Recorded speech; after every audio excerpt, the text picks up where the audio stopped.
کچھ چیزیں ہیں جو بزرگوں کا عمل ہے وہ میں بتاؤں گا. اعلیٰ حضرت فاضل بریلوی رضی اللہ تعالیٰ عنہ نے لکھا ہے کہ نکاح کرنے کے بعد دولہا اپنی دلہن کو اپنے گھر لائے تو کچھ کام کر لینا چاہیے. نوجوان جن کا نکاح نہیں ہوا ہے وہ اس پر عمل کر سکتے ہیں. وہ یاد رہے اگر ان کو بات میری طرف سے ایک مشورہ, اور جن کا ہو چکا ہے بس وہ دعا کرتے رہے. پہلے تو یہ ہے کہ حضرت آدم علیہ السلام کا جب نکاح ہوا تھا جنت میں ہوا ہے.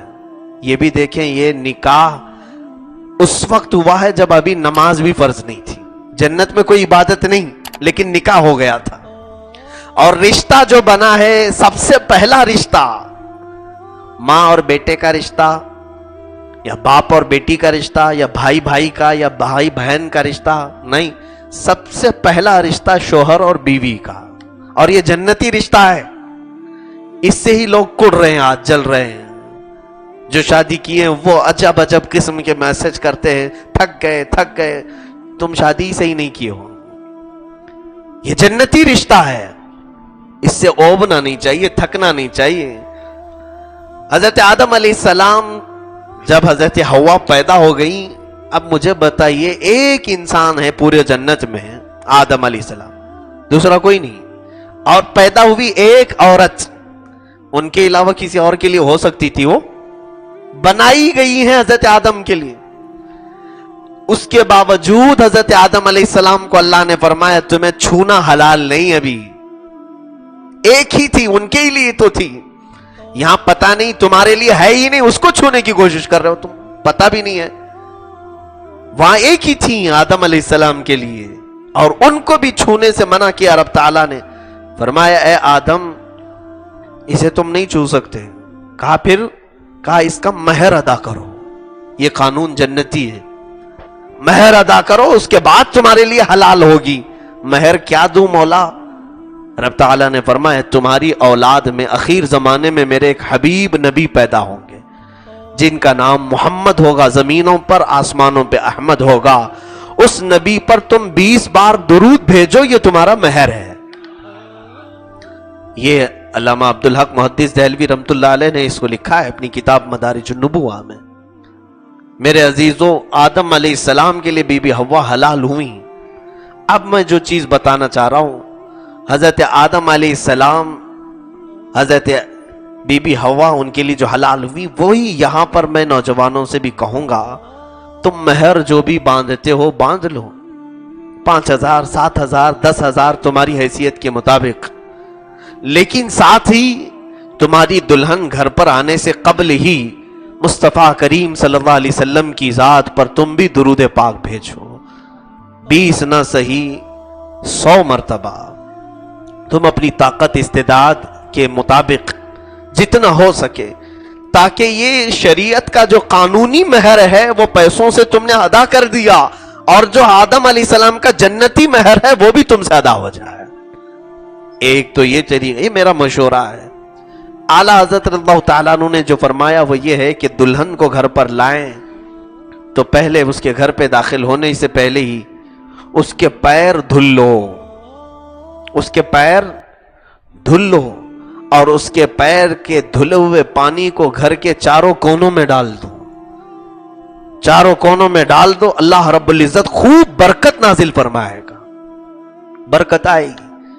اور دلہن جب گھر پر آ جائے تو پھر فرمایا کہ رات کو جب تم تنہائی میں ہو جاؤ گے, حجلہ عروسی میں تم آئے, آج پہلی رات ہے ملاقات کی, تو دلہن اور دولہا جب اکیلے ہو جائیں, تنہائی ہو جائے, خلوت صحیحہ ہو جائے, تو سب سے پہلے وہ اپنے غلط طریقوں سے ملاقات نہ کریں, ہائے ہیلو نہیں, سلامتی کے ذریعے سے ایک دوسرے کو سلام کریں. اور یہ سلام تمہارا اللہ نے اگر قبول کر لیا تو ہمیشہ دونوں سلامت رہو گے.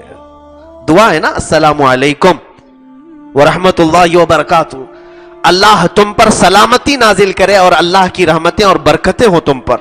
دلہن اگر پہلے سلام کر رہی ہے تو دولہے کے لیے, یا دولہا اگر پہلے سلام کر رہا ہے تو دلہن کے لیے. لیکن کوئی اس میں یہ ضروری نہیں ہے کہ پہل کسے کرنا چاہیے، جو چاہے کر سکتا ہے. سلام کے ذریعے سے ابتدا ہو. اس کے بعد ابھی وہ اپنی دیگر گفتگو شروع کرنے سے پہلے، اپنے دیگر معاملات کرنے سے پہلے سب سے پہلا کام وہ یہ کرے کہ دلہن کا دوپٹہ لے لے، اس کو مصلی بنائے، جانماز بنائے، اور مرد باوضو عورت دلہن کے پاس جائے جب وہ پہلی رات میں جا رہا ہو، اور اسی دوپٹے کو مصلی بنا کر اس پر 2 رکعت نفل ادا کرے، اور اس کے پیچھے اس کی دلہن اسی دوپٹے پر 2 رکعت نماز ادا کرے، اور پھر اس کی پیشانی پر اپنا ہاتھ رکھ کر کے دولہا صرف یہ دعا کرے، اللہم انی اسألک من خیرہا و خیر ما جبلتہا علیہ، یعنی اے اللہ میں تجھ سے صرف اس کی خیر کا سوال کرتا ہوں، اور جس پر یہ جن اچھائیوں پر تو نے اس کو پیدا کیا محض مجھے صرف وہی اچھائیاں دکھا، اور میں اس کے شر سے پناہ مانگتا ہوں، اور جو بری چیزیں اس کے اندر ہیں ان تمام چیزوں سے مجھے بچائے رکھ. یہ دعا کے بعد آگے کے معاملات کریں.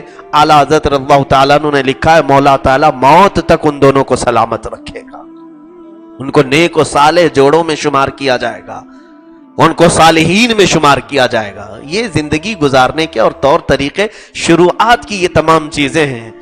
سوال تو یہ کوئی نہیں کرتا ہے نوجوان آ کر کے پہلے یہ پوچھتا ہے شیروانی کیسے سلاؤں، مفتی صاحب اچھا مشورہ دے دیں، آپ جوتے کیسے سلواؤں، امامہ کیسے بندواؤں، مجھے اسی کام کے لیے رکھا ہے. میرے عزیزو، زندگی کی پہلی رات ہو، ایک نئی زندگی گزارنے جا رہے ہو، تو یہ بھی تو سوال کریں کہ میرے آقا صلی اللہ علیہ وسلم کی سنتیں کیا ہیں، اسلامی طور طریقہ کیا ہے. اسی اعتبار سے اپنی زندگیوں کو شروع کرو. تو یہ جو شقاق ہے، یہ جھگڑے ہیں، ان تمام چیزوں کی نوبت ہی نہ آئے. میں یہی دعا کرتا ہوں مولا تعالی ہم سب کو جنتی لطف دنیا میں بھی عطا کرے اور آخرت میں بھی عطا کر رہے ہیں، اور بیوی کو بوجھ نہ سمجھیں، اور کوئی بیوی اپنے شوہر کو بوجھ نہ سمجھے. اور جس نے یہ سوچ لیا ابھی سے، اور حقیقت میں اللہ اسے بوجھ بنا کے ہی رکھے گا. جس نے سوچا یہ بیوی میری بوجھ ہے، روزانہ کچھ نہ کچھ مانگتی رہتی، تم نے دماغ میں جیسے اس کو بوجھ سمجھا، رب تعالیٰ نے تمہارے لیے اس کو بوجھ ہی بنا دیا. اور تم اگر یہ سوچتے کہ اللہ تعالیٰ نے میرے حوالے اس کو کیا ہے، میں ذریعہ بنا ہوں اس کے رہن سہن کا، اس کے کھانے پینے کی، اس کی تربیت کا، تو اللہ تبارک و تعالیٰ ایسے آسانی سے تمہارے لیے رزق کے دروازے کھولے گا، تمہیں پتہ بھی نہیں چلے گا. ایسی جگہ سے رزق آئے گا جہاں تمہارا گمان بھی نہیں ہوگا. بوجھ نہ سمجھے، نہ عورت مرد کو بوجھ سمجھے، نہ مرد عورت کو بوجھ سمجھے. یہی زندگیوں کے اسلوب ہیں میرے عزیزوں. اللہ خیر والے معاملات فرمائے. ایک ہی آیت کی میں تفسیر کر سکا، دوسری آیت انشاءاللہ کل عرض کرتا ہوں. وآخر دعوانا ان الحمدللہ رب العالمین.